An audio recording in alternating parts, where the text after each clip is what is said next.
তারপরে আমি কোনো ফটোশ্যুট করার পর সেটা একদম খুব খুব আমি খুব মজা পাই। আমি তো অবশ্যই সোশ্যাল মিডিয়ার বাইরে, বিকজ সোশ্যাল মিডিয়া দেখার মতো চিন্তাধারা, মেন্টালিটি, মাইন্ড কোনটাই আমার নাই। কারণ প্রত্যেকটা মানুষ তার স্টেপ বাই স্টেপ জীবনের ডিসিশনগুলো নেয়। যখন আমি স্কুলে ছিলাম তখন চিন্তা করতাম যে প্রাইমারিটা পার করে আমি কবে হাই স্কুলে যাব, বড় আপুদেরকে দেখতাম, সে তো গার্লস স্কুলে পড়েছি।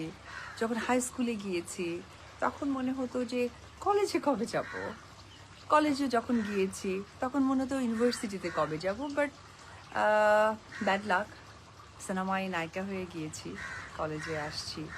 সো এটাতে করতে পারিনি, কন্টিনিউ করতে পারিনি।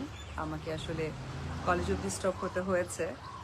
বাট ইচ্ছে আছে ভেরি সুন হয়তো বা একটু পড়াশোনায় নিজেকে যুক্ত করব, দেখা যাক।